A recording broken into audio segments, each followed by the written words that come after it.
저는 그날 죽을 수도 있겠구나 싶었습니다. 충북 어느 온천 펜션이었습니다. 며느리가 뜨거운 단팥죽을 내밀었습니다. 어머니, 당 떨어지셨죠? 약도 조금 넣었어요. 몸에 좋은 거예요. 팥 냄새 사이로 익숙한 냄새가 섞여 있었습니다. 저는 30해를 약국에서 일했습니다. 이 냄새를 압니다. 심장에 물이 가는 약이었습니다. 저는 입에 대는 척만 하고 그릇을 옆으로 밀어두었습니다. 5분 뒤 며느리가 물었습니다. 어머니, 숨이 차시진 않으세요? 저는 천천히 대답했습니다. 아니, 난 안 먹었어. 방금 그거 재민이가 다 먹었는데? 며느리 얼굴에서 피가 싹 빠졌습니다. 안 돼. 그거 먹으면 죽어. 그 순간 현관문이 열렸습니다. 경찰입니다. 이 이야기는 석 달 전 우리 집 부엌에서 시작됐습니다. 어떤 마음으로 버텼는지 잠시 제 이야기에 기울여 주실래요? 이야기를 시작하기 전에 구독과 좋아요, 알림 설정을 해주시면 시니어 극장의 새로운 이야기를 가장 먼저 만나보실 수 있습니다. 안녕하세요. 저는 나은자, 올해 73입니다. 사람들은 저를 보고 옛날 사람이라고도 하고 고집 세다고도 합니다. 요즘 세상에 안 맞는 사람이라고 하는 분들도 있어요. 스마트폰 하나 제대로 못 다룬다고 세상 물정 모른다고요. 그 말이 틀린 건 아닙니다. 저도 인정합니다. 카카오톡 보내는 것도 손주한테 배웠고 인터넷 검색은 아직도 어렵습니다. 하지만 약 냄새 하나만큼은 아직도 또렷하게 구분할 줄 압니다. 그건 제가 자신 있게 말할 수 있습니다. 20살 때부터 49까지 저는 동네 약국에서 조제 보조로 일했습니다. 30년이었습니다. 요즘으로 치면 약사 보조라고 하던가요. 그때는 그냥 약국 언니, 약국 아줌마라고 불렀습니다.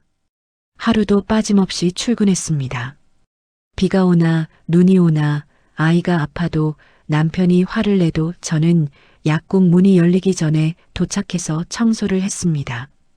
유리문을 닫고 진열대를 정리하고 조제실 바닥을 쓸었습니다. 약국은 작았습니다. 동네 골목 입구에 있었어요. 유리문을 열고 들어가면 하얀 진열대가 있었고 그 위에 파스랑 밴드랑 소화제 같은 것들이 놓여 있었습니다. 진열대 뒤로 조제실이 있었어요. 약사 선생님이 앉아 계시는 자리였습니다. 저는 그 옆에서 일했습니다. 병원에서 환자가 처방전을 들고 오면 약사 선생님이 처방전을 읽어주셨습니다. 저는 자동으로 손이 움직였습니다. 하얀 종이 봉지를 착착 펴고 분홍색 가루약을 같은 양으로 나눠 담았지요. 알약은 하나하나 세어서 넣고 물약은 계량컵으로 재서 갈색병에 담았습니다. 처음에는 긴장했습니다. 약 이름이 어려웠거든요. 영어로 된 것도 있고 한자로 된 것도 있었습니다. 아스피린, 타이레놀 같은 건 그나마 쉬웠는데 심장약이나 혈압약은 이름이 길고 복잡했습니다. 하지만 30년을 하다 보니 눈으로 보지 않아도 알게 됐습니다. 냄새로요. 감기약은 달짝지근한 냄새가 났습니다. 시럽 같은 냄새요. 소화제는 박하 냄새가 났고 항생제는 쌉싸름했습니다. 심장약은 독특한 화학 냄새가 났어요. 설명하기 어렵지만 한 번 맡으면 잊을 수 없는 냄새입니다. 코끝이 찡하고 뭔가 무거운 느낌이 나는 냄새요. 약사 선생님이 늘 말씀하셨습니다.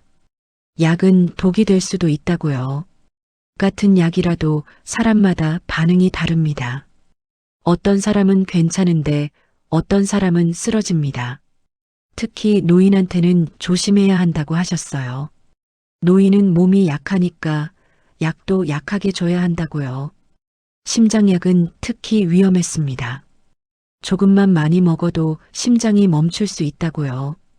그때 배운 게 두 가지 있습니다. 하나는 사람 몸은 약 하나에도 크게 달라질 수 있다는 것. 다른 하나는 사람 마음은 말 한마디에도 확 바뀐다는 겁니다. 약국에 오는 사람들을 많이 봤습니다. 아픈 사람, 화난 사람, 슬픈 사람. 저는 약을 건네면서 늘 말했습니다. 빨리 나으세요. 힘내세요. 그 말 한마디에 사람들 표정이 달라졌습니다. 찡그렸던 얼굴이 조금 펴지는 걸 보면 저도 기분이 좋았습니다. 49에 약국을 그만뒀습니다. 남편이 쓰러졌거든요. 뇌출혈이었습니다. 새벽에 화장실 가시다가 쓰러지셨어요. 저는 그 소리를 듣고 뛰어나갔습니다. 남편이 바닥에 엎드려 있었습니다. 입에서 거품이 나오고 있었어요. 구급차를 불렀습니다. 병원에서 2달을 버티셨지만 결국 떠나셨습니다. 장례를 치르고 나니 세상이 텅 빈 것 같았습니다. 아들 태경이는 그때 막 대학을 졸업하고 취업 준비를 하고 있었어요. 저는 약국에 다시 나갈 힘이 없었습니다. 그렇게 시골 친정집으로 내려갔습니다. 부모님은 이미 돌아가셨지만 집은 남아 있었으니까요. 시골에서 10여 년을 혼자 살았습니다. 밭도 조금하고 닭도 키웠습니다. 봄에는 씨를 뿌리고 여름에는 풀을 뽑고 가을에는 거두고 겨울에는 장작을 떼며 버텼습니다. 힘들었지만 자유로웠습니다. 누구 눈치 볼 필요도 없었고 하고 싶은 대로 살 수 있었습니다. 그런데 몇 년 전부터 몸이 안 좋아졌습니다. 무릎이 시렸습니다. 겨울이면 관절이 쑤셔서 걷기가 힘들었어요. 허리도 아팠습니다. 혼자서는 겨울을 나기가 힘들어졌습니다. 한 번은 눈이 많이 와서 사흘 동안 집 밖으로 못 나간 적도 있었습니다. 그때 깨달았습니다. 이러다가 혼자 죽을 수도 있겠구나. 아무도 모르게요. 그래서 서울로 올라왔습니다. 아들 태경이네 집으로요. 지금 제가 사는 집은 인천 변두리, 곧 재개발 들어간다는 낡은 아파트입니다. 20년 된 건물이라 벽에 금이가 있고 엘리베이터도 자주 고장납니다. 복도에는 형광등이 깜빡거리고 계단에는 페인트가 벗겨져 있습니다. 하지만 이 아파트가 서 있는 땅은 소중합니다. 남편이 살아있을 때 사둔 땅이거든요. 그때는 이 동네가 허허벌판이었습니다. 논밭 사이에 집 몇 채 있는 그런 동네였어요. 남편이 그랬습니다. 여기 나중에 개발된다고. 그때 사두면 나중에 도움이 될 거라고요. 저는 반신반의했지만 남편 말을 믿었습니다. 그렇게 논한 떼기를 샀습니다. 그 땅 위에 지금 이 아파트가 서 있습니다. 남편은 10년 전에 돌아가셨지만 땅은 아직 제 이름으로 남아 있습니다. 재개발이 되면 보상금이 나온다고 들었습니다. 적은 돈이 아니라고 했습니다. 몇 억은 된다고요. 저는 그 돈을 아들한테 물려주고 싶습니다. 제가 해줄 수 있는 마지막 거니까요. 아들 태경이와 며느리 다연이, 손주 재민이와 함께 삽니다. 태경이는 공기업 전기기사입니다. 성실하지만 승진에는 둔한 스타일이에요. 매일 아침 6시에 출근해서 저녁 8시에 들어옵니다. 들어오면 지쳐서 소파에 쓰러집니다. 밥 먹고 씻으면 바로 잠들어요. 착한 아들이지만 갈등이 생기면 피하는 스타일입니다. 아내와 어머니 사이에서 눈치만 보고 큰 소리 못 내는 평범한 가장입니다. 며느리 다연이는 요양병원 간호사입니다. 병원에서는 효부 간호사로 통한다고 해요. 환자 보호자들한테 인기가 많다고 합니다. 웃음이 많고 말을 잘합니다. 싹싹하고 부침성이 좋습니다. 처음 만났을 때는 참 좋은 며느리를 얻었다고 생각했습니다. 어머니, 오래오래 건강하셔야 해요. 제가 모실게요. 결혼식 때 다연이가 그렇게 말했습니다. 저는 기뻤습니다. 눈물이 날 뻔했어요. 하지만 함께 살다 보니 조금씩 다른 면이 보였습니다. 집에서의 다연이는 병원에서의 다연이와 달랐습니다. 웃음이 줄었습니다. 눈빛이 차가워질 때가 있었습니다. 특히 돈 얘기가 나오면요. 제 방은 베란다 옆 다용도실이었던 자리입니다. 낮에는 빨래 널던 곳인데 지금은 제 접이식 침대가 하나 놓여 있습니다. 창문은 작고 겨울 햇빛은 잠깐 스치고 지나갈 뿐이지요. 여름에는 덥고 겨울에는 춥습니다. 세탁기 돌아가는 소리가 밤새 웅웅거릴 때도 있습니다. 어머니, 베란다 방 춥지 않아요? 햇빛 잘 들어오죠? 다연이가 그렇게 물을 때마다 저는 고개를 끄덕입니다. 네, 괜찮아요. 그렇게 대답합니다. 불평하면 안 되니까요. 얹혀 사는 처지에 방이 있는 것만 해도 감사해야 합니다. 손주 재민이가 있어서 버팁니다. 재민이는 올해 9살 초등학교 2학년입니다. 저를 할머니라고 안 부르고 할미라고 부릅니다. 그 목소리가 참 좋습니다. 할미, 오늘 계란말이 넣어줘. 새벽마다 그 소리를 들으면 하루를 시작할 힘이 생깁니다. 아침 5시면 저는 일어납니다. 먼저 손주 재민이 도시락을 싸고 아들 태경이 도시락도 챙깁니다. 다연이는 도시락을 안 싸요. 병원 구내식당 밥이 좋다고 합니다. 어느 날이었습니다. 거실을 닦다가 싱크대 쓰레기통에서 이상한 냄새가 올라왔습니다. 익숙한 냄새였습니다. 쌉싸름하고 화학적인 냄새, 약 냄새였습니다. 까만 약봉지 하나가 구겨져 들어가 있었어요. 저는 그 봉지를 집어들었습니다. 영어로 뭐라고 적혀 있었는데 제가 알아볼 수 있는 글자는 아니었습니다. 하지만 냄새는 알았습니다. 심장에 물이 가는 계열의 약이었습니다. 며칠 뒤 냉장고에서 물병을 꺼내다가 또 그 냄새를 맡았습니다. 보리차를 담아둔 물병이었습니다. 뚜껑을 열었더니 쌉싸름한 냄새가 살짝 올라왔습니다. 보리차에서 나면 안 되는 냄새였습니다. 그때 손주 재민이가 다가왔습니다. 할미, 나물. 저는 얼른 물병을 뒤로 감췄습니다. 이거 말고 할미가 새로 끓여줄게. 이건 오래됐어. 재민이는 고개를 갸웃거렸지만 금방 거실로 뛰어갔습니다. 저는 그 물병을 싱크대에 조용히 쏟아버렸습니다. 손이 떨렸습니다. 아직은 확신이 없었습니다. 하지만 불안은 확실했습니다. 그리고 그 불안은 얼마 지나지 않아 확신으로 바뀌게 됩니다. 경로당은 아파트 단지 안에 있습니다. 관리사무소 옆 낡은 건물 1층이었어요. 페인트가 벗겨진 철문을 열고 들어가면 따끈한 난방 냄새와 함께 된장찌개 끓이는 냄새가 났습니다. 할머니들이 모여서 화투를 치거나 텔레비전을 보거나 수다를 떨었습니다. 가끔 할아버지들도 왔는데 주로 바둑을 두거나 신문을 읽었습니다. 저는 일주일에 3번 그곳에 갔습니다. 혈압재는 봉사를 하거든요. 약국에서 오래 일했으니 혈압계 다루는 건 익숙합니다.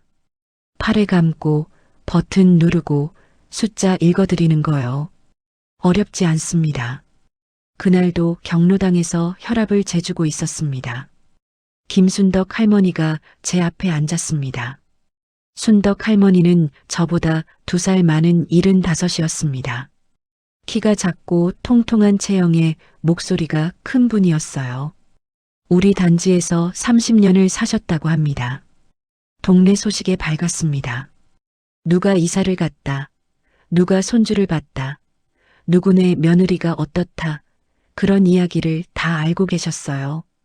팔을 내밀며 순떡 할머니가 말했습니다.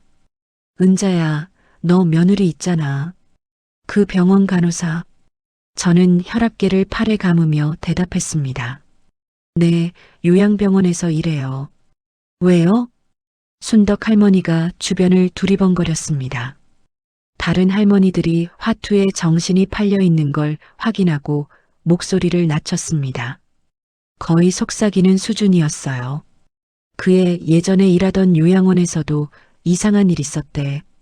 혈압계 버튼을 누르던 손이 멈췄습니다. 심장이 덜컥 내려앉는 느낌이었습니다. 무슨 일이요? 순덕 할머니가 더 가까이 몸을 기울였습니다. 귓속말하듯 작은 목소리였습니다. 입에서 된장찌개 냄새가 났습니다. 내가 직접 들은 건 아닌데 말이야. 우리 사돈네 시누이가 그 요양원에 아버지를 모셨거든. 80 넘은 어르신이었는데 몸은 멀쩡하셨대. 밥도 잘 드시고 말씀도 잘하시고 치매도 아니었어. 그런데 갑자기 돌아가셨어.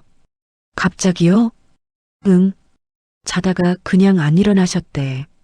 아침에 간호사가 깨우러 갔는데 이미 차가웠다더라. 심장이 멈췄다나 뭐라나. 병원에서는 자연사라고 했대. 혈압계가 삐 소리를 냈습니다. 숫자가 화면에 떴습니다.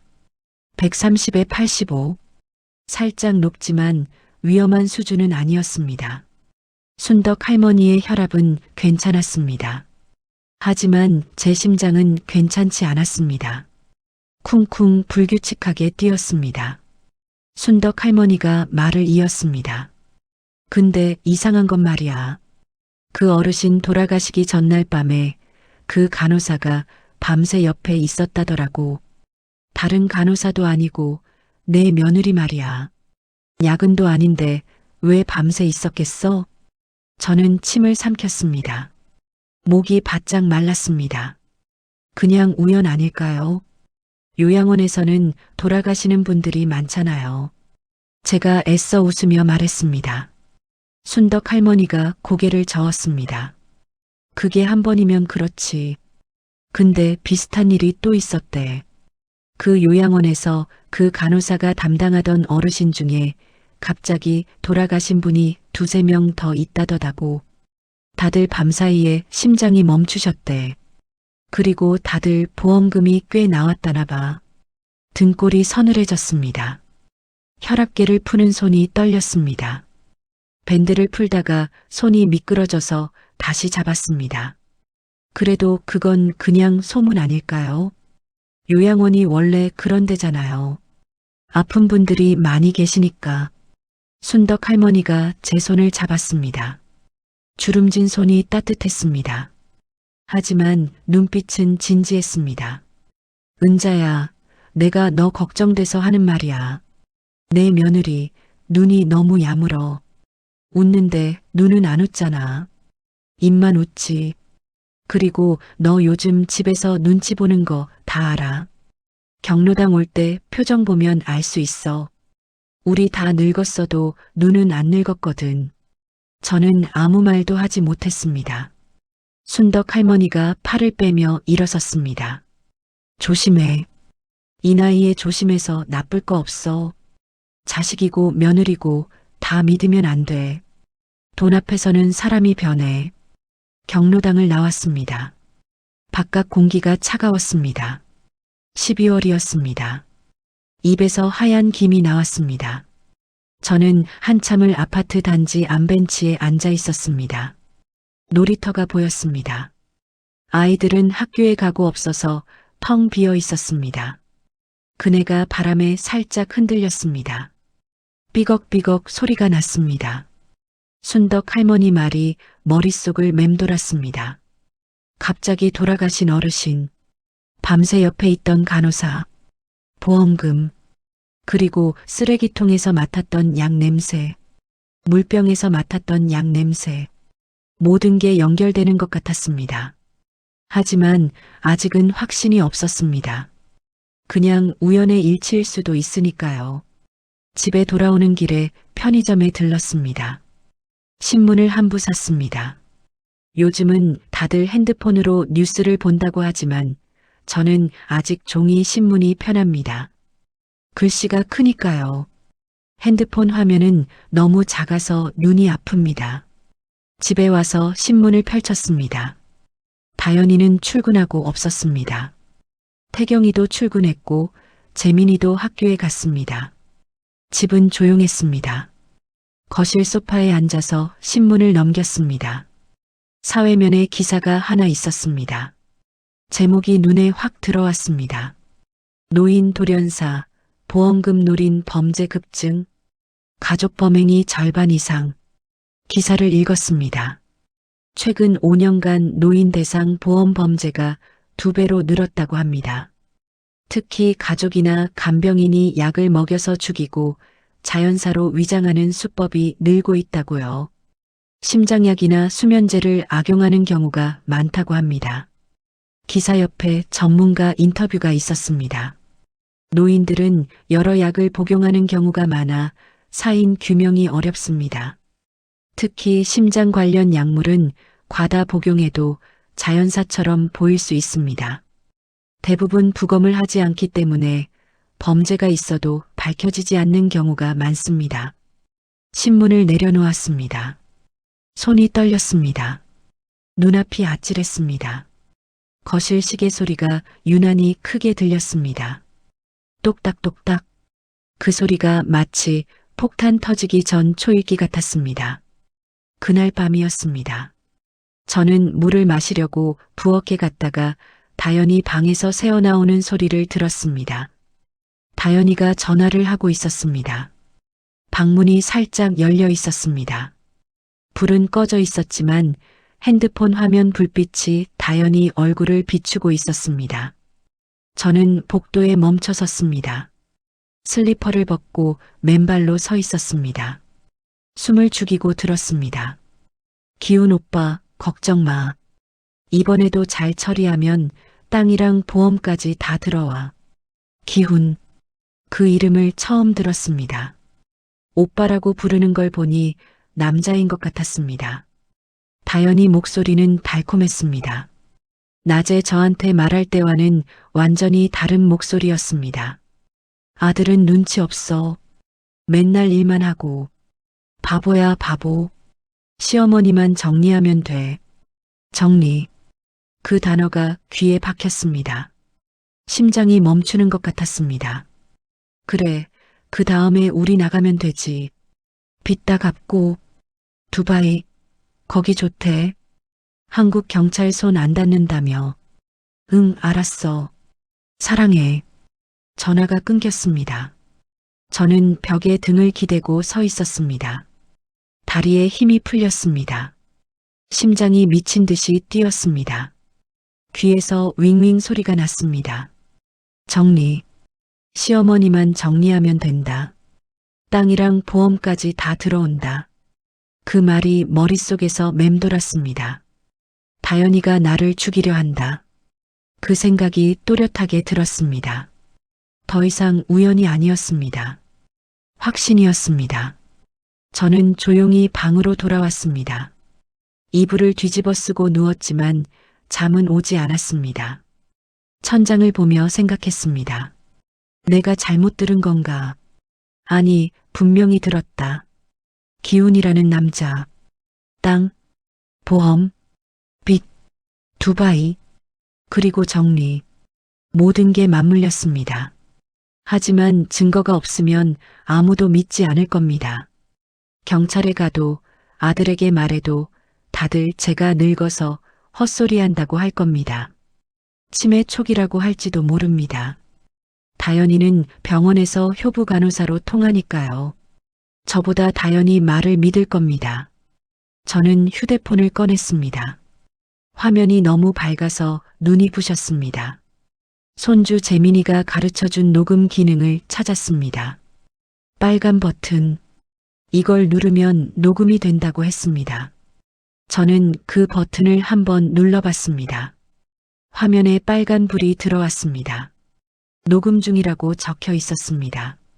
이제부터 모든 걸 기록해야 한다. 저는 그렇게 결심했습니다. 73 먹은 늙은이가 할 수 있는 게 뭐가 있겠습니까? 하지만 가만히 당할 수는 없었습니다. 최소한 증거는 남겨야 했습니다. 누군가는 알아야 했습니다. 제가 어떻게 죽었는지를요. 며칠이 지났습니다. 저는 평소처럼 행동했습니다. 새벽에 일어나 도시락을 싸고 청소를 하고 경로당에 갔습니다. 다연이 앞에서는 웃었습니다. 네, 괜찮아요. 밥 맛있어요. 그렇게 대답했습니다. 하지만 속으로는 계속 관찰하고 있었습니다. 다연이의 말투, 눈빛, 손짓 하나하나를요. 언제 약 냄새가 나는지, 언제 물병을 만지는지, 언제 전화를 하는지, 모든 걸 눈여겨봤습니다. 그러던 어느 날이었습니다. 화요일 오전이었어요. 다연이가 출근하고 태경이도 나갔습니다. 재민이는 학교에 갔습니다. 집에 저 혼자 남았습니다. 거실 시계가 10시를 가리키고 있었습니다. 다연이는 보통 저녁 7시에 들어옵니다. 9시간이 있었습니다. 지금이다. 저는 결심했습니다. 다연이 방 앞에 섰습니다. 문을 열기 전에 한참을 망설였습니다. 처음으로 남의 방을 뒤지는 거였습니다. 70년을 살면서 이런 짓은 해본 적이 없습니다. 남편 물건도 함부로 안 뒤졌어요. 사람 물건을 뒤지는 건 도둑이나 하는 짓이라고 배웠습니다. 하지만 지금은 달랐습니다. 제 목숨이 걸린 문제였습니다. 문을 열었습니다. 다연히 방은 깔끔했습니다. 침대는 정돈되어 있었고 화장대 위에 화장품들이 줄지어 있었습니다. 옷장 문은 닫혀 있었고 창문으로 햇빛이 들어왔습니다. 언뜻 보기에는 평범한 방이었습니다. 하지만 저는 알았습니다. 이 방 어딘가에 비밀이 있다는 걸요. 화장대 서랍을 열었습니다. 첫 번째 서랍에는 화장품이 들어 있었습니다.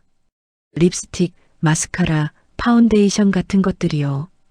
두 번째 서랍에는 액세서리가 있었습니다. 귀걸이, 목걸이, 팔찌 같은 것들이요. 세 번째 서랍을 열었습니다. 영수증들이 있었습니다. 마트 영수증, 카페 영수증, 병원 영수증, 별거 아닌 것 같았습니다. 옷장을 열었습니다. 옷들이 가지런히 걸려 있었습니다. 정장, 원피스, 코트, 바닥에는 신발 상자들이 쌓여 있었습니다. 상자를 하나씩 열어봤습니다. 신발이 들어 있었습니다. 당연하지요. 신발 상자니까요. 하지만 맨 아래 상자는 달랐습니다. 열어보니 신발이 아니라 서류들이 들어 있었습니다. 손이 떨렸습니다. 서류를 꺼냈습니다. 맨 위에 있는 건 하얀 봉투였습니다. 봉투를 열어봤습니다. 생명보험 증권이었습니다. 피보험자 이름에 제 이름이 적혀 있었습니다. 나은자, 생년월일도 맞았습니다. 보험 가입일은 1년 전이었습니다. 사망보험금은 2억 원이었습니다. 2억 원. 그 숫자가 눈앞에서 아른거렸습니다. 수익자를 봤습니다. 첫 번째 수익자는 아들 윤태경이었습니다. 하지만 그 아래에 또 다른 이름이 있었습니다. 두 번째 수익자, 배우자 서다연. 태경이가 죽으면 다연이한테 보험금이 가게 되어 있었습니다. 다른 서류도 봤습니다. 보험 증권이 하나 더 있었습니다. 이것도 제 이름으로 되어 있었습니다. 암보험이었습니다. 사망보험금 1억 원. 수익자는 역시 태경이, 그 다음이 다연이었습니다. 세 번째 서류도 있었습니다. 이건 태경이 이름으로 된 보험이었습니다. 사망보험금 3억 원. 수익자는 다연이었습니다. 아들마저 보험에 들어가 있었습니다. 머리가 어지러웠습니다. 주저앉을 것 같았습니다. 하지만 더 찾아봐야 했습니다. 상자 바닥을 뒤졌습니다. 약봉지가 나왔습니다. 까만색 약봉지 3개. 이름이 가려져 있었습니다. 흰색 스티커로 약 이름 부분을 덮어 놓았어요. 왜 이름을 가렸을까요? 숨기고 싶으니까 가린 거겠지요. 스티커를 살짝 벗겨봤습니다. 영어로 뭐라고 적혀 있었습니다. 디곡신. 그 이름을 봤습니다. 저는 이 약을 압니다. 약국에서 일할 때 봤습니다. 심장약이었습니다. 심장이 약한 분들한테 처방되는 약이에요. 하지만 양을 잘못 쓰면 심장이 멈출 수 있습니다. 특히 노인한테는 아주 위험합니다. 봉지를 코에 가져갔습니다. 냄새를 맡았습니다. 쓰레기통에서 맡았던 그 냄새, 물병에서 맡았던 그 냄새, 같은 냄새였습니다. 심장이 쿵 하고 내려앉았습니다. 다른 봉지도 열어봤습니다. 빨간 글씨로 경고 문구가 적혀 있었습니다. 영어라서 다 읽을 수는 없었지만 하트라는 단어가 보였습니다. 심장, 그리고 데인저라는 단어도 보였습니다. 위험, 심장에 위험한 약이라는 뜻이겠지요. 저는 휴대폰을 꺼냈습니다. 카메라를 켰습니다. 손이 떨려서 몇 번이나 버튼을 잘못 눌렀습니다. 겨우 카메라를 켜고 사진을 찍었습니다. 보험 증권 3장, 약봉지 3개, 상자 전체 모습 다 찍었습니다. 손이 떨려서 사진이 흔들렸습니다. 다시 찍었습니다. 또 찍었습니다. 확실하게 남겨야 했습니다. 메모장도 열었습니다. 약 이름을 적었습니다. 디곡신, 철자가 맞는지 모르겠지만 최대한 적었습니다. 봉지에 적힌 다른 글자들도 적었습니다. 영어라서 어려웠지만 한 글자 한 글자 베껴 적었습니다. 서류를 원래대로 정리했습니다. 약봉지도 원래 자리에 놓았습니다. 스티커도 다시 붙였습니다. 상자를 옷장 바닥에 놓고 그 위에 다른 상자들을 쌓았습니다. 옷장 문을 닫았습니다. 화장대 서랍도 다 닫았습니다. 방을 한번 둘러봤습니다. 건드린 흔적이 없는지 확인했습니다. 괜찮아 보였습니다. 방을 나왔습니다. 문을 닫았습니다. 거실 소파에 앉았습니다. 다리에 힘이 풀렸습니다. 온몸에서 식은땀이 났습니다. 심장이 아직도 쿵쿵거렸습니다. 이제 확실해졌습니다. 다연이가 저를 죽이려 한다는 것, 보험금 2억 원, 재개발 보상금, 그게 목적이었습니다. 그리고 태경이도 위험했습니다. 태경이 보험금이 3억 원이니까요. 저를 먼저 죽이고 그 다음 태경이를 죽이면 다연이는 5억 원을 손에 넣게 됩니다. 기훈이라는 남자와 함께 도망갈 돈이 되는 거지요. 그날 저녁 저는 태경이에게 넌지시 말해봤습니다. 저녁 식사 중이었습니다. 다연이는 아직 안 들어왔습니다. 야근이라고 했습니다. 태경아, 요즘 며느리가 보험을 많이 드는 것 같더라. 태경이가 밥을 먹다가 고개를 들었습니다. 보험이요? 아, 다연이가 보험 쪽으로 부업도 하잖아요. 유튜브인가 뭔가로 보험 상품 추천하는 방송한다고 했어요. 그래서 그런 거 아닐까요? 그래도 내 이름으로 된 보험이 좀 많은 것 같아서. 태경이가 웃었습니다. 엄마, 요즘 다들 그래요. 노후 대비지 뭐. 갑자기 아프시면 병원비도 많이 드니까요. 다연이가 알아서 해주는 거예요. 걱정 마세요. 저는 더 말하지 않았습니다. 아들은 믿지 않을 거라는 걸 알았습니다. 아니, 믿고 싶지 않은 거겠지요. 자기 아내가 어머니를 죽이려 한다는 걸 어떤 아들이 믿고 싶겠습니까? 저라도 안 믿을 겁니다. 밤에 방으로 돌아와서 사진을 다시 봤습니다. 보험 증권, 약봉지, 화면을 확대해서 글자를 읽어봤습니다. 디곡신, 그 이름이 머릿속에 박혔습니다. 증거는 있습니다. 하지만 이걸로 충분할까요? 경찰에 가면 믿어줄까요? 70세 먹은 할머니가 며느리가 자기를 죽이려 한다고 하면 누가 믿겠습니까? 치매 초기라고 할지도 모릅니다. 피해망상이라고 할지도 모릅니다. 저는 오래 생각했습니다. 그리고 결론을 내렸습니다. 동네 지구대가 아니라 큰 경찰서를 찾아가야겠다. 강력계라고 살인 사건 다루는 데가 있다고 들었습니다. 거기라면 들어줄지도 모릅니다. 최소한 제 이야기를 들어는 줄 겁니다. 다음 날 아침 저는 경로당에 간다고 말하고 집을 나섰습니다. 하지만 경로당이 아니라 버스를 탔습니다. 인천 중부경찰서로 가는 버스였습니다. 창밖으로 거리가 지나갔습니다. 사람들이 바쁘게 걸어 다녔습니다. 저만 이렇게 무서운 일을 겪고 있는 것 같았습니다. 다른 사람들은 다 평범하게 사는 것 같았습니다. 버스에서 내려 경찰서 앞에 섰습니다. 큰 건물이었습니다. 유리문 위에 인천중부경찰서라고 적혀 있었습니다. 저는 깊은 숨을 들이쉬었습니다. 그리고 문을 밀고 들어갔습니다. 인천중부경찰서는 생각보다 큰 건물이었습니다. 처음 가보는 곳이었어요. 유리문을 밀고 들어가니 넓은 로비가 나왔습니다. 정면에 접수대가 있었고 젊은 경찰이 앉아 있었습니다. 제복을 입고 있었는데 20살쯤 되어 보였습니다. 제 손주뻘이었어요.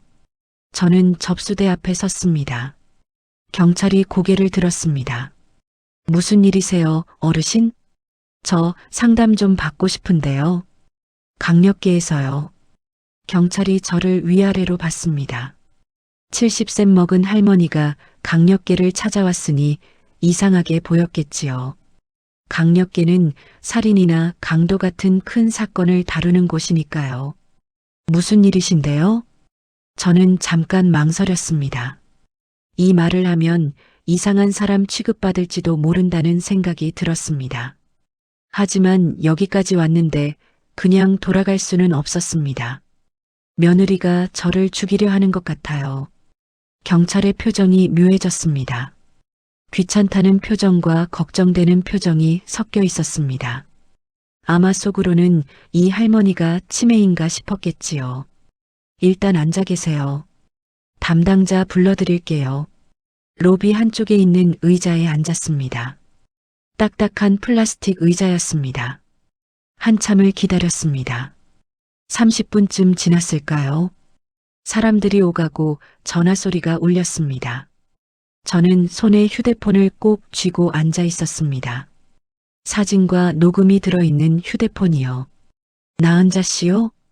젊은 여자가 다가왔습니다. 30 후반쯤으로 보였습니다. 짧은 머리에 검은 정장을 입고 있었습니다.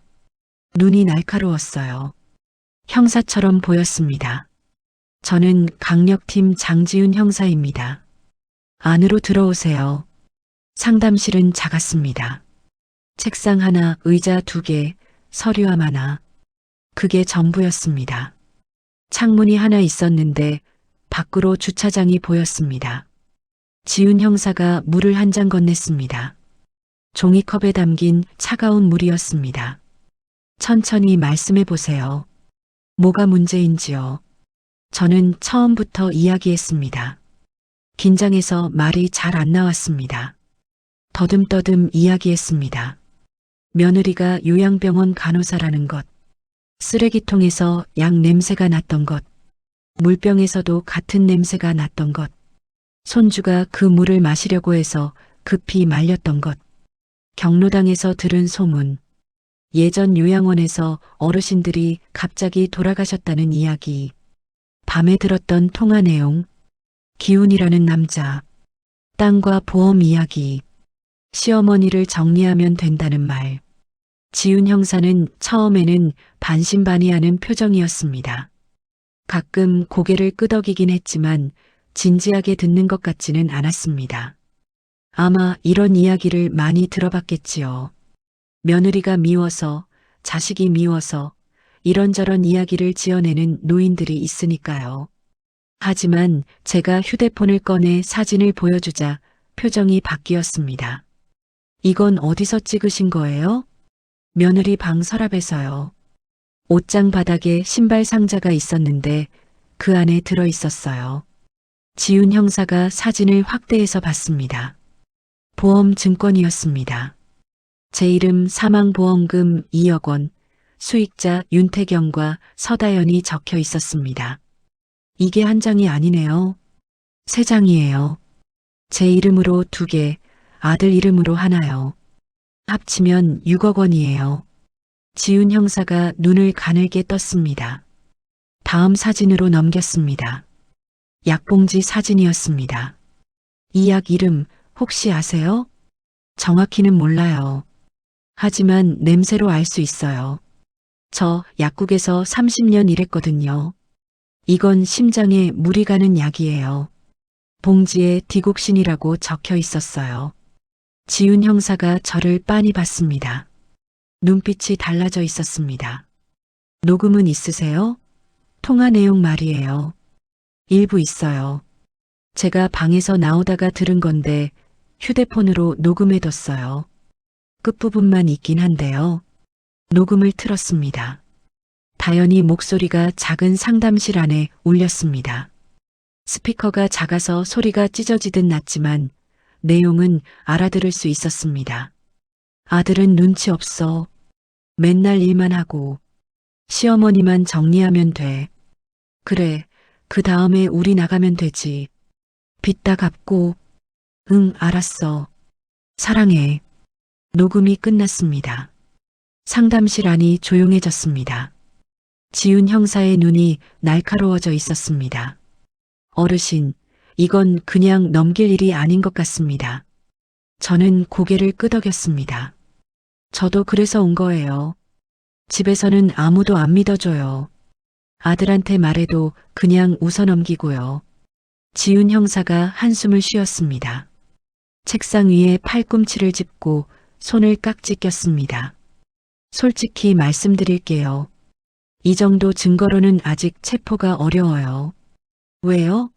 보험 증권도 있고 약봉지도 있고 녹음도 있잖아요. 그건 맞아요. 하지만 이건 다 정황 증거예요. 보험 가입한 거 자체는 범죄가 아니거든요. 약도 마찬가지예요. 병원에서 일하는 사람이 약을 갖고 있을 수 있잖아요. 녹음도 그래요. 정리한다는 말이 죽인다는 뜻이라는 걸 증명해야 해요. 그럼 어떻게 해야 하죠? 지훈 형사가 저를 똑바로 봤습니다. 현행범 상황이 필요해요. 실제로 범행을 저지르는 순간을 잡아야 합니다. 약을 넣는 순간이든 먹이려는 순간이든 그래야 체포할 수 있어요. 저는 가슴이 철렁 내려앉았습니다. 그 말은 제가 죽을 뻔해야 증거가 된다는 뜻이었습니다. 어르신이 위험해지실 수 있어요. 그래도 괜찮으시겠어요? 저는 잠깐 생각했습니다. 무섭지 않다고 하면 거짓말이었습니다. 70세 먹은 몸으로 젊은 며느리를 상대해야 한다는 게 겁이 났습니다.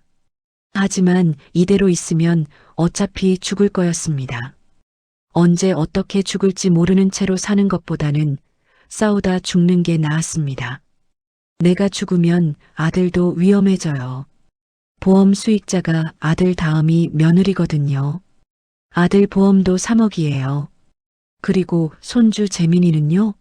그의 엄마가 사람을 죽이는 사람이면 그 애는 어떻게 되는 거예요? 지훈 형사가 한참 저를 바라봤습니다. 아무 말도 안 했습니다. 그냥 저를 봤습니다. 저도 지훈 형사를 봤습니다. 눈을 피하지 않았습니다. 알겠습니다. 제가 도와드릴게요. 하지만 어르신도 협조해 주셔야 해요. 며느리가 뭘 주든 절대 드시면 안 됩니다. 물도 음식도 약도요. 아시겠죠? 알아요. 약 냄새는 제가 맡을 수 있어요. 지훈 형사가 명함을 건넸습니다. 하얀 명함에 검은 글씨로 이름과 전화번호가 적혀 있었습니다. 뭔가 이상하다 싶으면 바로 전화하세요. 문자도 되고요. 저 아니면 저희 팀원이 받을 거예요. 명함을 받아서 주머니에 넣었습니다.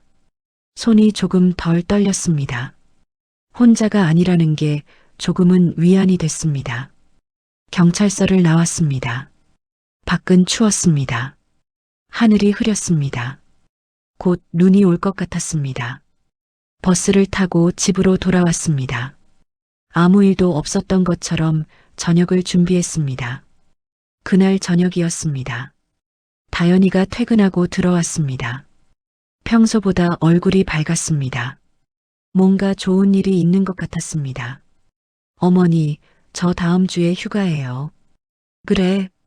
네, 온천 한번 모실까 해요. 충북 쪽에 좋은 펜션 있거든요. 온천방 딸린데요. 어머니 요즘 많이 힘드시잖아요. 제가 효도할게요. 태경이가 옆에서 좋아했습니다. 오, 좋은데? 다연이 효녀네.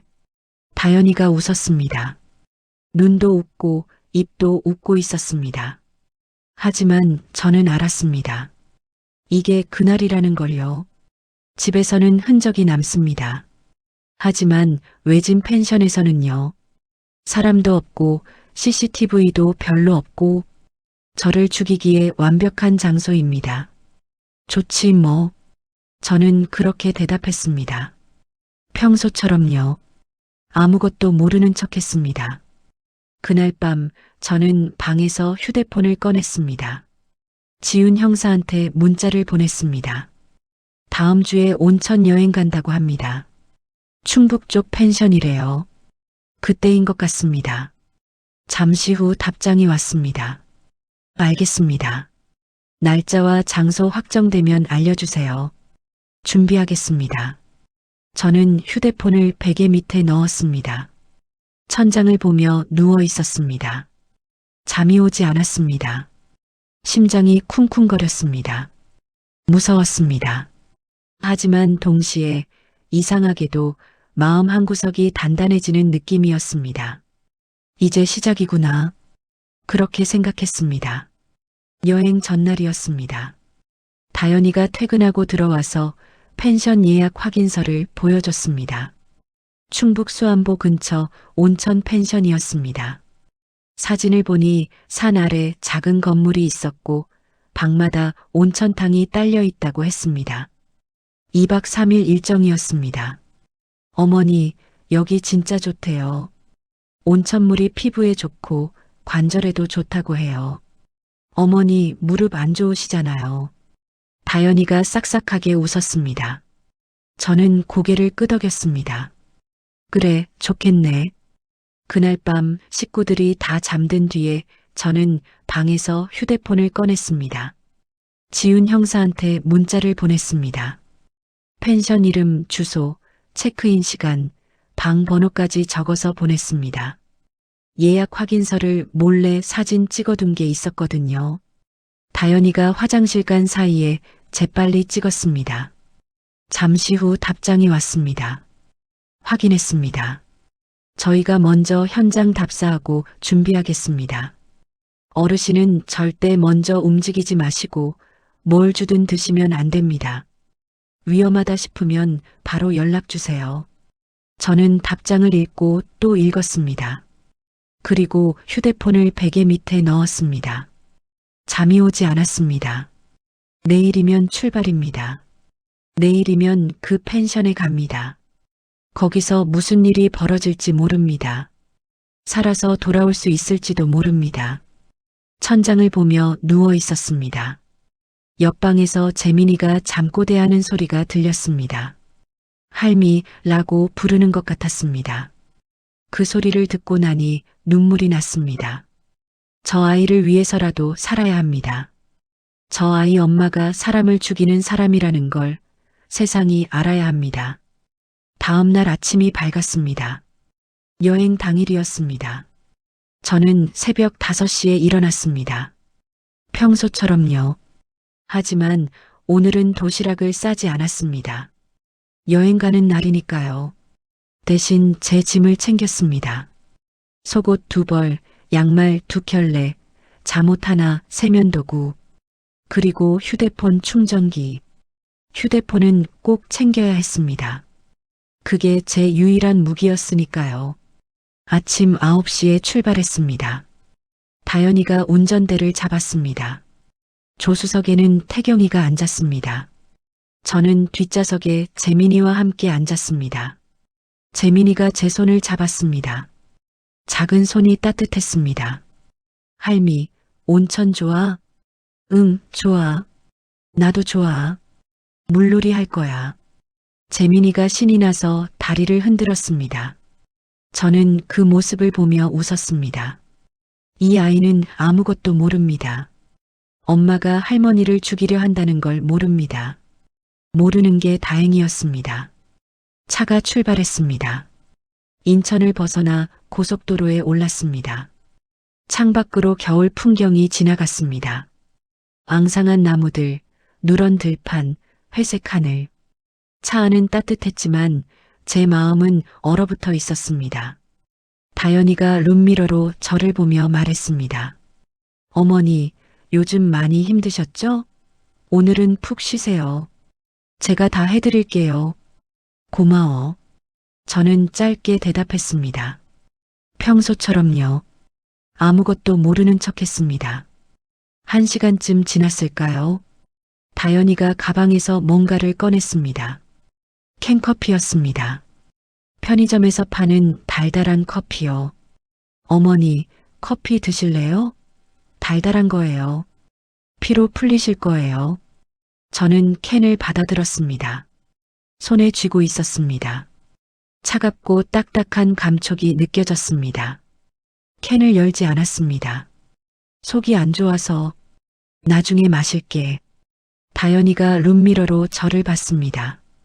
눈이 가늘어졌습니다. 하지만 금방 웃음을 지었습니다. 그러세요. 나중에 드세요. 저는 캔을 가방 안에 넣었습니다. 물론 마시지 않을 겁니다. 뭐가 들었는지 모르니까요. 휴게소에 들렀습니다. 화장실도 가고 다리도 펴야 했습니다. 다연이가 먼저 내렸습니다. 어머니, 뭐 드실 거 있으세요? 제가 사올게요. 괜찮아. 나도 좀 걸을게. 저는 재민이 손을 잡고 휴게소 안으로 들어갔습니다. 다연이가 따라왔습니다. 매점에서 호두과자를 샀습니다. 재민이가 먹고 싶다고 했거든요. 다연이가 음료수를 사왔습니다. 유자차였습니다. 어머니, 따끈한 유자차예요. 목 좋으시라고요. 종이컵에 담긴 유자차를 건넸습니다. 저는 컵을 받았습니다. 뚜껑을 열지 않고 냄새를 맡았습니다. 유자 냄새 사이로 뭔가 이상한 냄새가 섞여 있는 것 같았습니다. 아닐 수도 있습니다. 제가 너무 예민해진 건지도 모릅니다. 하지만 확신이 없으면 마시면 안 됩니다. 고마워. 차에서 마실게. 저는 컵을 들고 화장실로 갔습니다. 화장실 안으로 들어가서 문을 잠갔습니다. 그리고 유자차를 변기에 쏟아버렸습니다. 노란 물이 소용돌이치며 빨려 들어갔습니다. 빈 컵을 들고 나왔습니다. 다연이가 기다리고 있었습니다. 다 드셨어요? 응, 맛있더라. 저는 웃으며 대답했습니다. 다연이도 웃었습니다. 하지만 눈빛이 살짝 흔들리는 게 보였습니다. 아마 이상하게 생각했겠지요. 시어머니가 갑자기 순순히 마셨으니까요. 다시 차에 올랐습니다. 출발했습니다. 창밖으로 산이 보이기 시작했습니다. 충북 쪽으로 들어서는 것 같았습니다. 도로 옆으로 소나무 숲이 펼쳐졌습니다. 점점 인적이 드물어졌습니다. 다연이가 운전하면서 휴대폰을 만졌습니다. 한 손으로 운전하면서 문자를 보내는 것 같았습니다. 누구한테 보내는 걸까요? 기훈이라는 남자한테겠지요. 곧 도착한다고. 준비하라고. 저도 휴대폰을 꺼냈습니다. 조용히 지훈 형사한테 문자를 보냈습니다. 지금 이동 중입니다. 1시간 후 도착 예정. 답장이 왔습니다. 알겠습니다. 저희도 이동 중입니다. 조심하세요. 휴대폰을 주머니에 넣었습니다. 재민이가 잠이 들었습니다. 제 무릎에 머리를 기대고 있었습니다. 따뜻한 숨결이 느껴졌습니다. 저는 재민이 머리를 쓰다듬었습니다. 부드러운 머리카락이 손가락 사이로 빠져나갔습니다.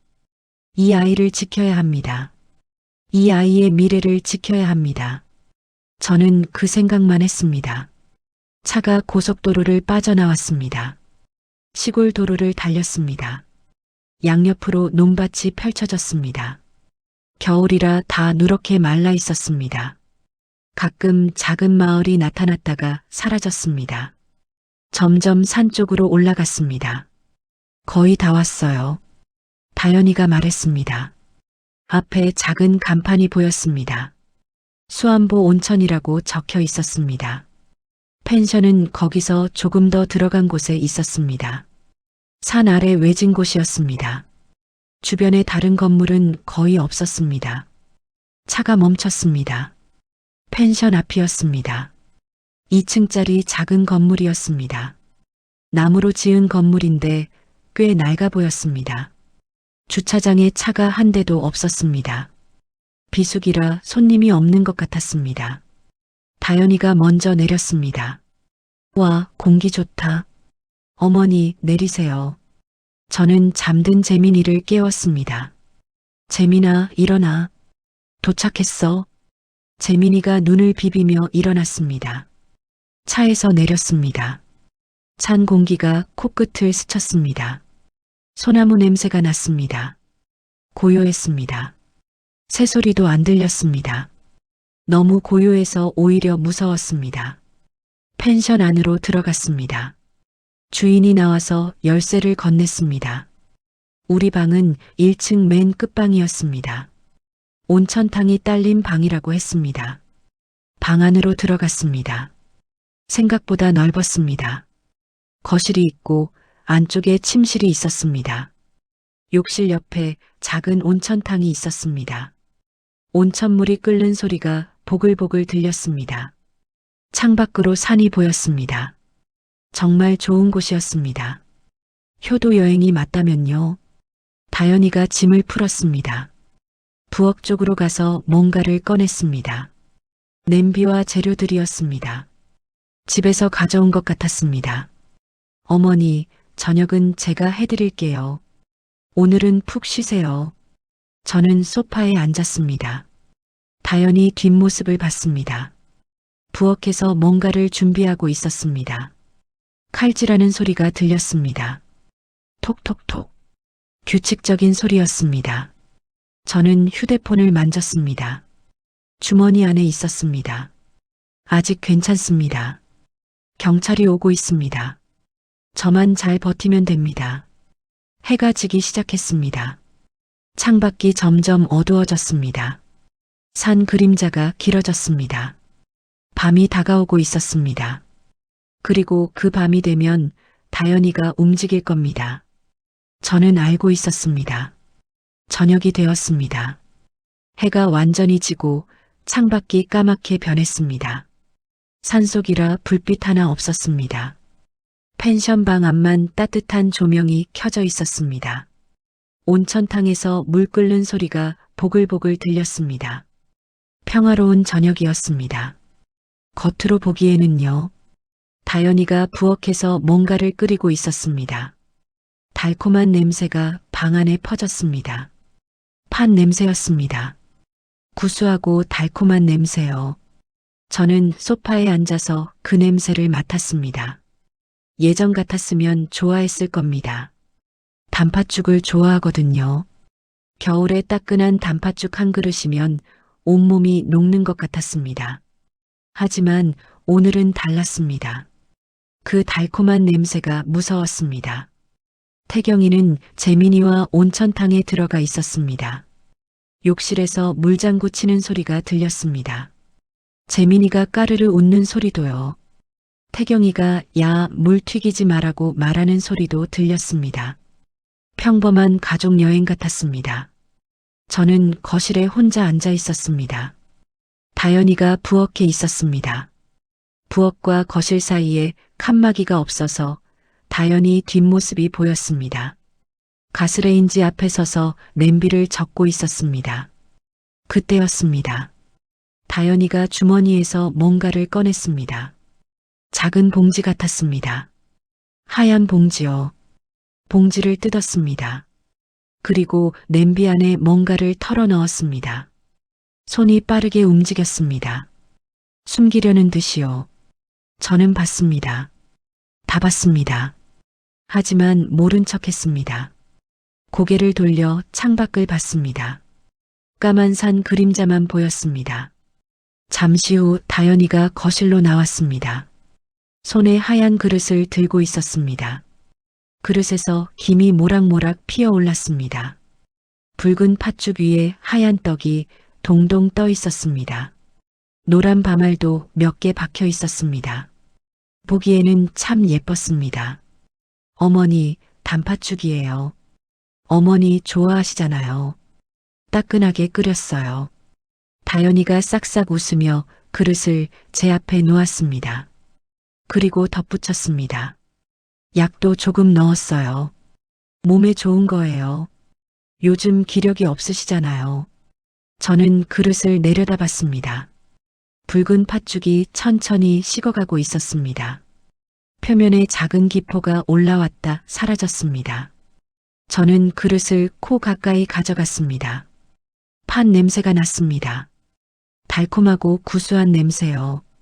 하지만 그 사이로 다른 냄새가 섞여 있었습니다.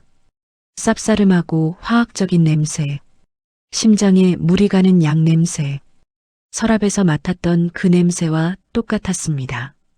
아이고, 냄새 참 좋네. 저는 일부러 그렇게 말했습니다. 숟가락을 들었습니다. 팥죽을 저었습니다. 붉은 죽이 천천히 돌아갔습니다. 다연이가 제 얼굴을 뚫어져라 보고 있었습니다. 눈을 깜빡이지 않았습니다. 제가 먹는지 안 먹는지 확인하려는 거였습니다. 숟가락을 입에 가져가는 척했습니다. 하지만 입술은 닿지 않았습니다. 살짝 기울여서 죽이 숟가락 한쪽으로 모이게만 했습니다. 그리고 숟가락을 다시 그릇에 넣었습니다. 뜨거워. 좀 식혀서 먹을게. 다연이가 고개를 끄덕였습니다. 하지만 자리를 뜨지 않았습니다. 소파 맞은편에 앉았습니다. 저를 계속 봤습니다.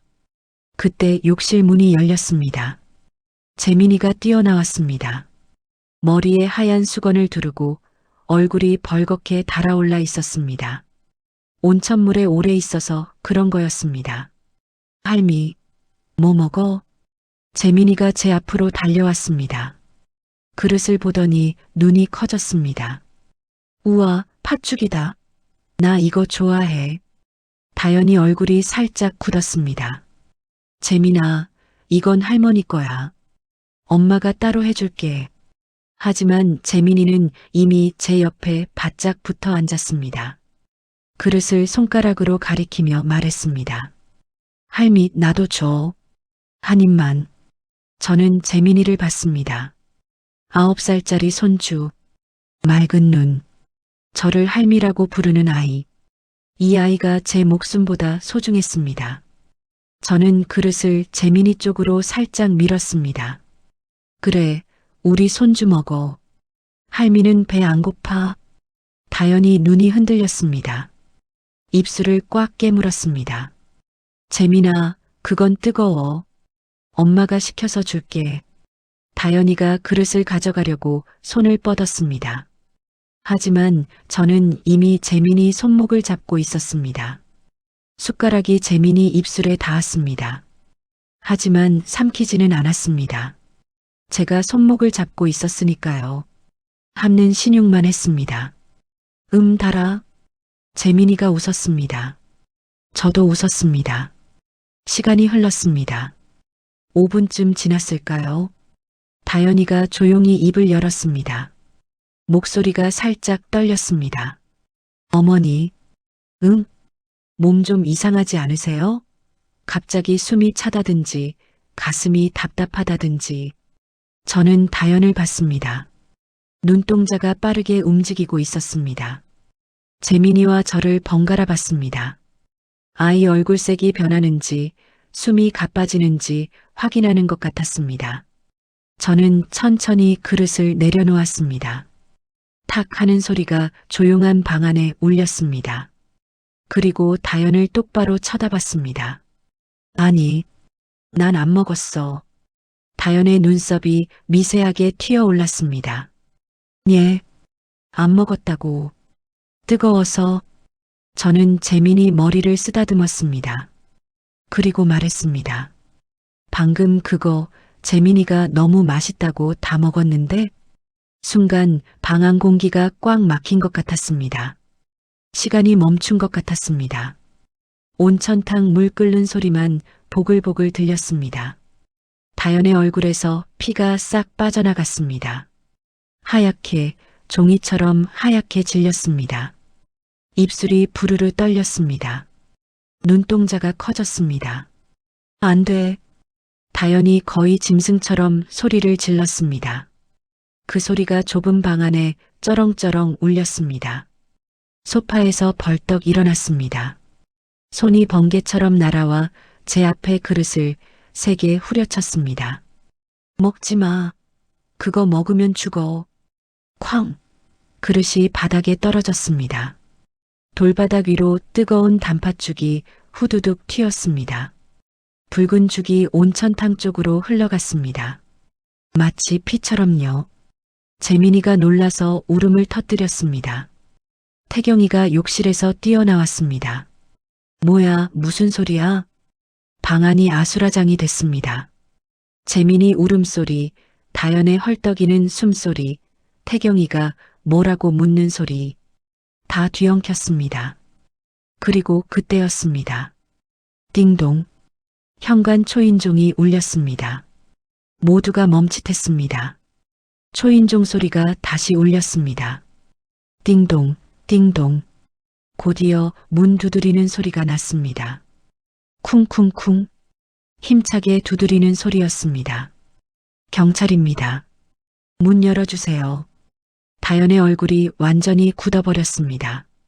입이 벌어졌지만 말이 안 나왔습니다. 다리가 풀린 것처럼 휘청거렸습니다. 문이 열렸습니다. 지훈 형사가 들어왔습니다. 뒤에 경찰 2명이 더 있었습니다. 지훈 형사가 방 안을 둘러봤습니다.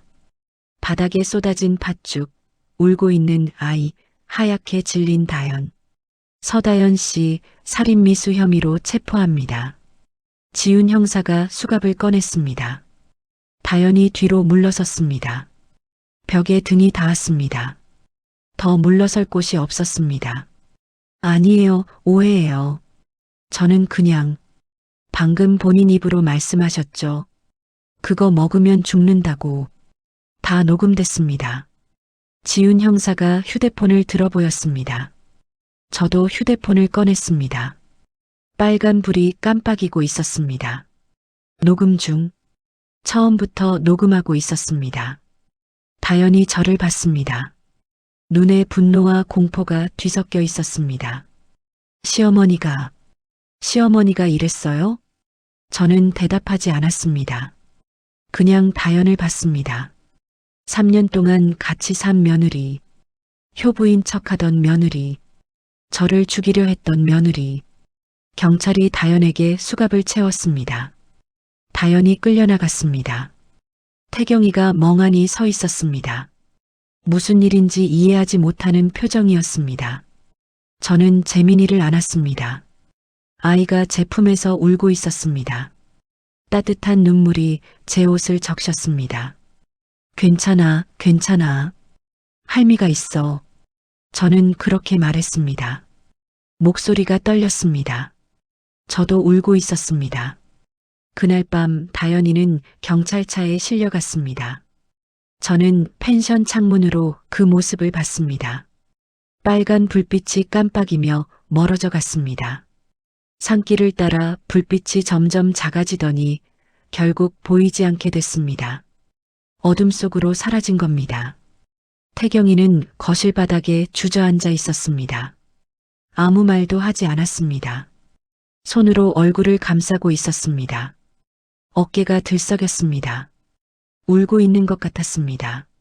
저는 그 모습을 보면서도 다가가지 않았습니다. 뭐라고 말해야 할지 몰랐습니다. 괜찮다고요? 괜찮지 않았습니다. 내 아내가 내 어머니를 죽이려 했다고요? 그건 너무 잔인한 말이었습니다. 재민이만 안아줬습니다. 아이는 제 품에서 한참을 울다가 잠이 들었습니다. 저는 아이를 안은 채 소파에 앉아 밤을 새웠습니다. 잠이 오지 않았습니다. 온천탕 물 끓는 소리가 보글보글 들렸습니다. 바닥에 쏟아진 팥죽은 아직 치우지 않았습니다.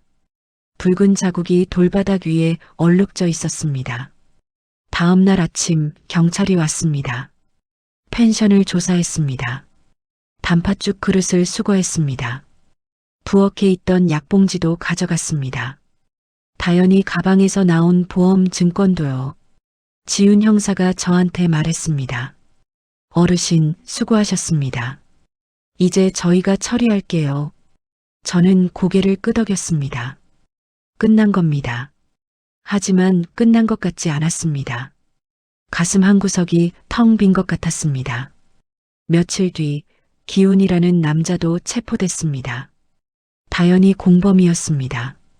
사채업자였다고 합니다.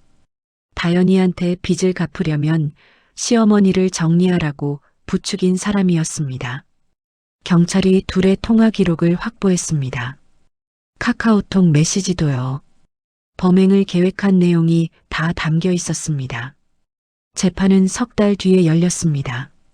인천지방법원이었습니다. 저는 증인으로 출석했습니다. 법정에 들어가니 긴장이 됐습니다. 높은 천장, 나무 벤치, 정면에 앉은 판사님. 처음 가보는 곳이었습니다. 드라마에서만 보던 곳이었어요. 다연이가 피고인석에 앉아 있었습니다. 수갑은 풀려 있었지만 옆에 경찰이 서 있었습니다. 다연이 얼굴이 많이 수척해져 있었습니다. 화장기 없는 얼굴이 창백했습니다. 저를 보더니 고개를 돌렸습니다. 검사가 증거를 제시했습니다. 펜션 CCTV 영상이 화면에 나왔습니다. 다연이가 부엌에서 약봉지를 뜯는 장면이 찍혀 있었습니다. 그걸 냄비에 넣는 장면도요. 영상이 흐릿했지만 뭘 하는지는 알 수 있었습니다. 방청석에서 웅성거리는 소리가 났습니다. 녹음 파일도 재생됐습니다. 제가 휴대폰으로 녹음한 거였습니다. 다연이 목소리가 법정에 울렸습니다. 안 돼. 그거 먹으면 죽어. 그 소리가 나오자 다연이 고개를 숙였습니다. 더 이상 부인할 수가 없었습니다. 자기 입으로 한 말이니까요. 기훈이도 나란히 앉아 있었습니다. 40대 남자였습니다. 눈이 작고 인상이 험했습니다. 다연이를 째려보고 있었습니다. 재판이 진행되면서 둘은 서로를 탓하기 시작했습니다. 다연이가 먼저 말했습니다. 기훈 오빠가 시킨 거예요. 저는 빚 때문에 어쩔 수 없었어요. 기훈이가 소리쳤습니다. 뭐, 내가 먼저 제안한 거잖아. 시어머니 보험금이랑 땅 얘기 먼저 꺼낸 게 누군데. 둘이 싸우기 시작했습니다. 진흙탕 싸움이었습니다. 서로 책임을 떠넘기느라 정신이 없었습니다. 판사님이 조용히 하라고 했지만 둘은 멈추지 않았습니다. 저는 증인석에 앉아서 그 모습을 봤습니다. 3년 동안 같이 산 며느리였습니다. 효부인 척, 상냥한 척, 저를 모신다고 하던 사람이었습니다. 그게 다 거짓이었습니다. 처음부터 돈만 보고 있었던 겁니다. 검사가 제게 물었습니다. 증인은 피고인 서다연과 어떤 관계입니까? 며느리였습니다. 피고인이 약을 탄 단팥죽을 건넨 순간 어떤 생각이 드셨습니까? 저는 잠깐 생각했습니다. 그때 무슨 생각을 했을까요? 무서웠습니다. 하지만 동시에 슬펐습니다. 이 사람이 정말 나를 죽이려 하는구나. 3년 동안 밥 해주고 손주 돌봐주고 그렇게 살았는데 그게 다 아무 의미가 없었구나. 그 생각이 들었습니다. 무서웠습니다. 그리고 슬펐습니다. 저는 그렇게 대답했습니다. 더 길게 말하고 싶지 않았습니다. 재판은 3차례 열렸습니다. 마지막 날 판사님이 판결을 내렸습니다. 피고인 서다연 살인미수 및 사기 혐의로 징역 12년을 선고합니다. 피고인 박기훈 살인미수 교사 및 사기 혐의로 징역 10년을 선고합니다. 법정이 웅성거렸습니다. 다연이가 고개를 떨궜습니다. 어깨가 들썩였습니다. 울고 있는 것 같았습니다. 기훈이는 아무 표정이 없었습니다. 입술만 실룩거렸습니다. 판사님이 말을 이었습니다. 피고인들은 노인을 대상으로 계획적 범행을 저질렀습니다. 가족의 신뢰를 악용했고 반성의 기미도 보이지 않습니다. 엄중한 처벌이 불가피합니다. 재판이 끝났습니다. 다연이가 끌려나갔습니다. 법정을 나가면서 저를 봤습니다. 눈에 원망이 가득했습니다. 하지만 저는 눈을 피하지 않았습니다. 피할 이유가 없었습니다. 잘못한 건 저가 아니니까요. 법정 복도로 나왔습니다. 태경이가 벽에 기대어 서 있었습니다. 얼굴이 엉망이었습니다. 눈이 붓고 코가 빨갛고 수염도 안 깎았습니다. 저를 보더니 다가왔습니다. 그리고 무릎을 꿇었습니다. 복도 바닥에요. 엄마 미안해. 내가 몰랐어. 내가 바보였어. 저는 아들을 내려다봤습니다. 45년을 키운 아들이었습니다. 밤새 젖은 기저귀 갈아주고 학교 보내고 대학 보내고 결혼시킨 아들이었습니다. 그 아들이 지금 무릎을 꿇고 울고 있었습니다. 일어나. 저는 그렇게 말했습니다. 엄마, 나 어떡해. 재민이는 어떡해. 일어나라니까. 저는 아들 팔을 잡아 일으켰습니다. 아들이 일어섰습니다. 여전히 울고 있었습니다.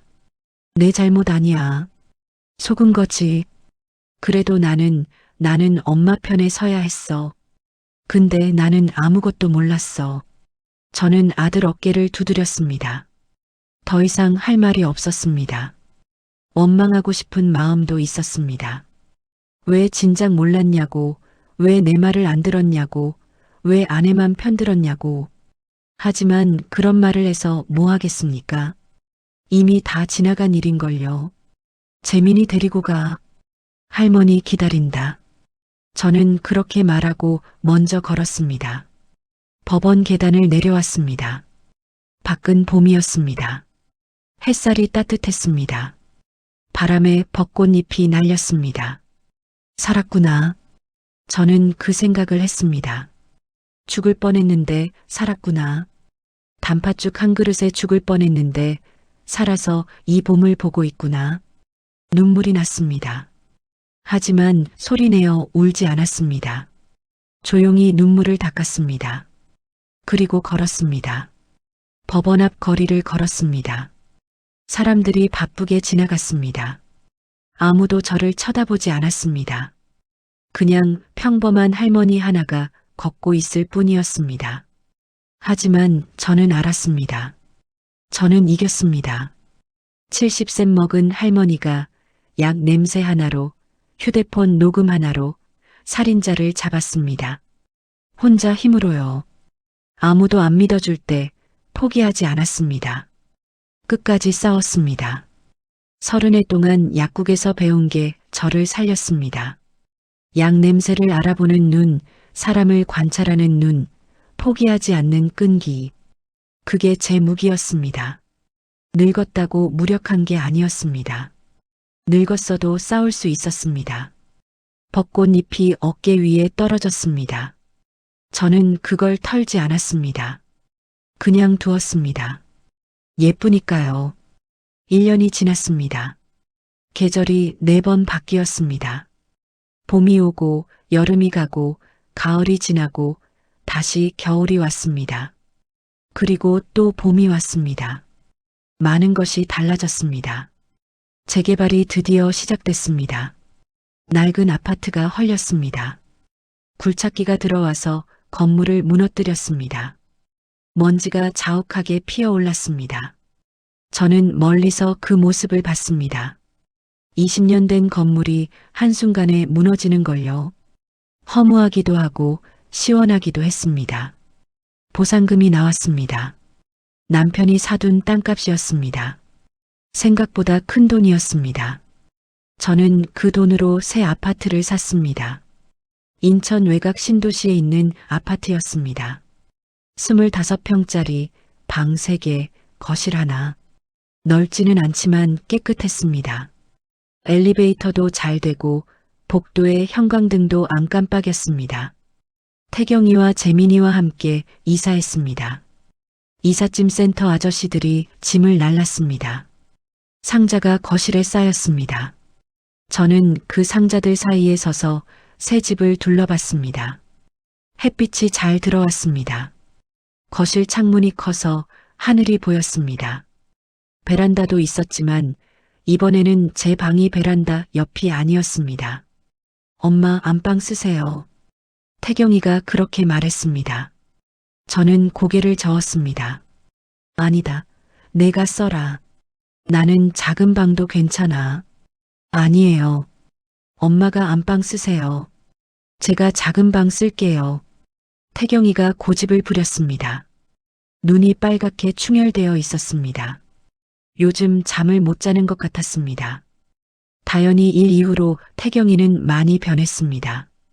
말수가 줄었습니다. 웃음도 줄었습니다.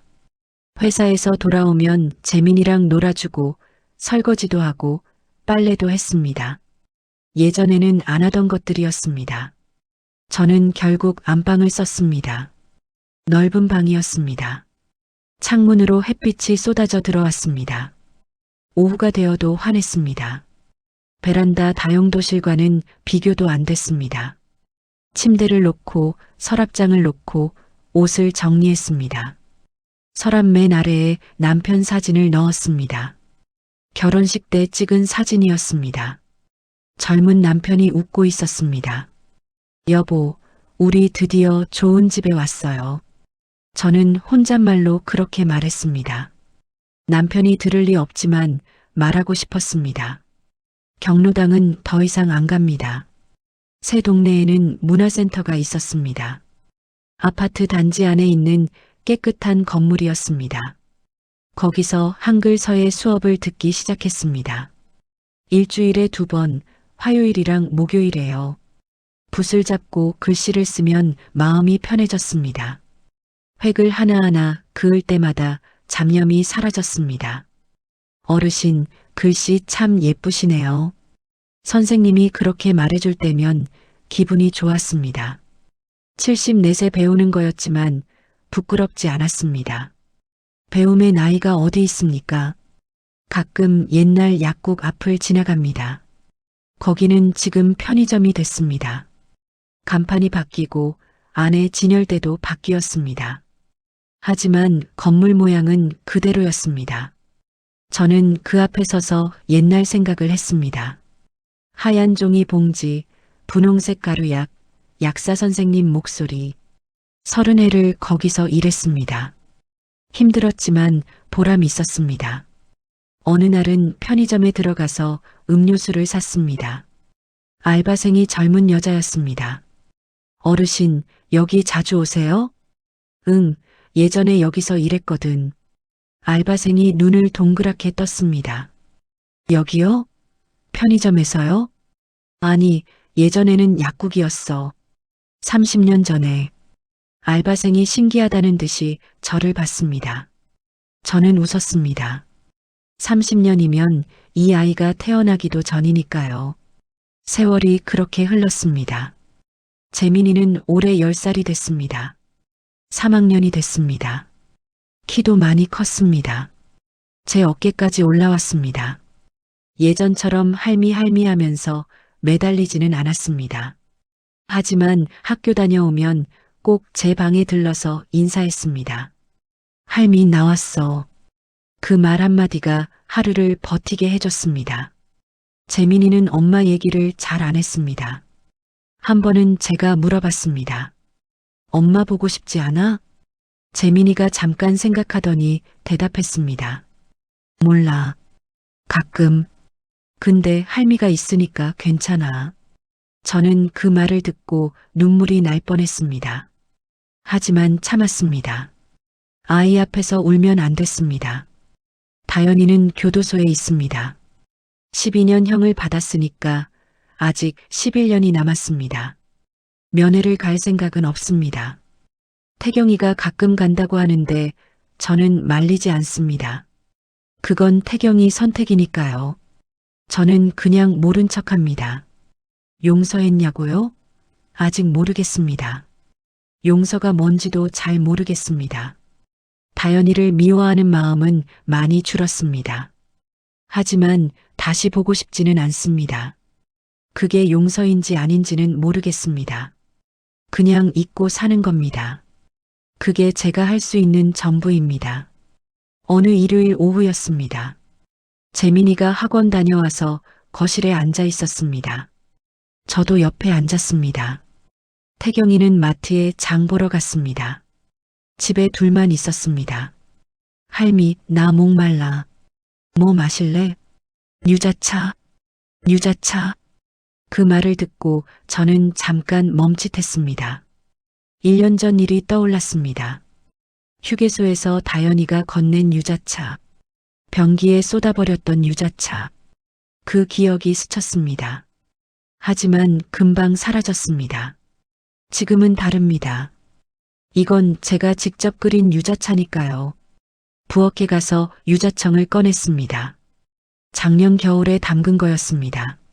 문화센터에서 배웠습니다. 유자를 썰어서 설탕에 재워두면 맛있는 유자청이 됩니다. 뜨거운 물에 유자청을 풀었습니다. 노란 유자차가 완성됐습니다. 달콤한 냄새가 났습니다. 좋은 냄새였습니다. 이상한 냄새는 없었습니다. 컵 2개를 들고 거실로 돌아왔습니다. 재민이한테 하나 건네고 저도 하나 들었습니다. 고마워, 할미. 재민이가 후후 불면서 마셨습니다. 저도 마셨습니다. 달았습니다. 따뜻했습니다. 목으로 넘어가는 게 느껴졌습니다. 아무 문제 없었습니다. 창밖으로 해가 지고 있었습니다. 하늘이 주황빛으로 물들었습니다. 아파트 사이로 노을이 보였습니다. 예뻤습니다. 저는 그 풍경을 보면서 유자차를 마셨습니다. 할미, 응? 이거 맛있다. 그래, 할미가 만든 거야. 재민이가 웃었습니다. 저도 웃었습니다. 이렇게 웃을 수 있다는 게 신기했습니다. 1년 전에는 상상도 못했습니다. 죽을 뻔했으니까요. 단팥죽 한 그릇에 죽을 뻔했으니까요. 하지만 살았습니다. 살아서 이 자리에 앉아 있습니다. 손주와 유자차를 마시고 있습니다. 노을을 보고 있습니다. 이게 행복인지는 모르겠습니다. 그냥 평온한 겁니다. 그것만으로 충분합니다. 유자차를 다 마셨습니다. 빈 컵을 탁자에 내려놓았습니다. 재민이가 물었습니다. 할미, 이제 단 거 안 무서워? 저는 재민이를 봤습니다. 아이가 순수한 눈으로 저를 보고 있었습니다. 질문의 의미를 알고 있는지 모르겠습니다. 아마 모를 겁니다. 그냥 물어본 거겠지요. 저는 웃었습니다. 응, 이제 안 무서워. 그건 진심이었습니다. 단팥죽도 유자차도 더 이상 무섭지 않았습니다. 약 냄새를 맡으면 긴장하던 것도 많이 줄었습니다. 물론 완전히 사라진 건 아닙니다. 아직도 가끔 모르는 음식을 받으면 냄새부터 맡습니다. 습관이 된 겁니다. 평생 갈 것 같습니다. 하지만 괜찮습니다. 그게 저를 지켜줬으니까요. 30해 동안 약국에서 배운 게 저를 살렸습니다. 그 경험이 무기가 됐습니다. 늙었다고 무력한 게 아니었습니다. 늙었어도 싸울 수 있었습니다. 해가 완전히 졌습니다. 거실에 어둠이 내렸습니다. 저는 일어나서 불을 켰습니다. 환한 빛이 방 안을 채웠습니다. 재민이가 숙제를 하러 방으로 들어갔습니다. 저는 부엌에 가서 저녁 준비를 시작했습니다.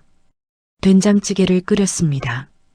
두부를 썰고 호박을 썰고 양파를 썰었습니다.